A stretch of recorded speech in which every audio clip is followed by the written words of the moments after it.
Hi friends, అందరికీ నమస్కారం. రైతు సోదరులందరికీ నమస్కారం. ఎవరైతే నాటుకోళ్ళ ఫామ్ పెట్టబోతున్నారో వాళ్ళకు ఈ చిన్న వీడియో ద్వారా హెల్ప్ చేద్దామని. అయితే ఫ్రెండ్స్, ఏం లేదు, మన ఫామ్లో నేను 50 గుడ్లను పొదిగేయడం జరిగింది. అయితే అన్ఫార్చునేట్లీగా 50 గుడ్ల నుంచి కేవలం 2 పిల్లలే రావడం జరిగిందన్నమాట. అది ఎందుకు వచ్చింది, మరి ఏంటి, మీకు కూడా ఇలాగా జరగకూడదనే ఉద్దేశంతో ఈ వీడియోలో ఎక్స్ప్లెయిన్ చేయడం జరుగుతుంది. అయితే 3 కోళ్ళు కూడా ఒకేసారి పొదుపు రావడంతో ఒక్కొక్క కోడికి 18-17 గుడ్ల చొప్పున వేసినన్నమాట. అయితే చూడొచ్చు, ఇక్కడ మీరు గుడ్లన్నీ కూడా వదిలేసి కోళ్ళు బయటికి వెళ్ళిపోయినాయి. పొదుక్కు రావడం లేదు. అవి ఎందుకు రావడం లేదంటే కోడి పేను బాగా ఎక్కువ కావడం వల్ల అవి కొంచెం ఇబ్బందిగా మారి మాటికి బయటికి వెళ్ళడం ద్వారా అట్లా 2-3 రోజులు వరుసగా జరగడం ద్వారా అవి కోళ్ళు అనేది పొదగడం మానేసినాయి.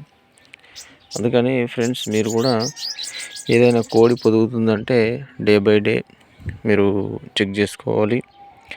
కోడి పెయిన్ ఉందా లేదా, మరి ఏంటి, కోడి ఎలాంటి ఇబ్బందులు ఎదుర్కొంటుంది అనేది మీరు చూసుకుంటే కనుక బాగుంటుంది.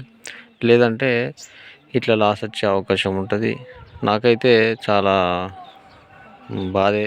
50 గుడ్లు అంటే 50 పిల్లలు పెద్ద అయితే చాలా లాభం ఉండేది. కానీ 50 గుడ్లు వేస్తే కేవలం 2 పిల్లలు వెళ్ళడం అనేది చాలా దురదృష్టకరం. మీకు ఆ 2 పిల్లలు కూడా ఇప్పుడు చూపించే ప్రయత్నం చేస్తా. అయితే కొన్ని గుడ్లు మాత్రం దీని కింద వేయడం జరిగింది.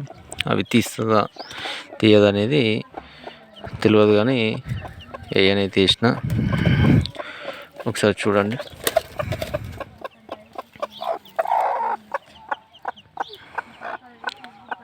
ఫ్రెండ్స్, కేవలం మనకు 2 పిల్లలు వచ్చినాయి. మిగతా గుడ్లు ఉన్నాయి, కానీ అవి తీయవు నాకు తెలిసి. ఇది ఇంకా పొదుగు మీదనే కొంచెం ఉంది కాబట్టి ఇట్లనే ఉంచుతున్నది. తీస్తేనేమో తీయని, లేకపోతే గుడ్లు పాడేయడం జరుగుతుంది. చూసారు కదా ఫ్రెండ్స్, ఈ వీడియోలో మనం కోడికి పెయిన్ రావడం వల్ల ఇలాంటి నష్టం వస్తుందని తెలుసుకున్నాం కదా. మీరు కూడా నాటుకోళ్ళ ఫామ్ ఉన్న వాళ్ళు కోడి పెయిన్ ఉందో లేదో డే బై డే చెక్ చేసుకోండి. కోడి పొదుగు బాగుందా లేదనేది కూడా చెక్ చేసుకుంటే మీ నాటుకోళ్ళ ఫామ్లో లాభాలు అనేది ఉంటాయి. లేకపోతే ఇలాంటి నష్టాలు జరిగే అవకాశం ఉంటుంది. కాబట్టి ఇది ఒకసారి చూసుకోవాలని వీడియో ద్వారా తెలియజేస్తున్నాను ఫ్రెండ్స్. మన వీడియో నచ్చితే కనుక ఒక లైక్ చేయండి, మన ఛానల్ని సబ్స్క్రైబ్ చేసుకోండి. Thank you for watching.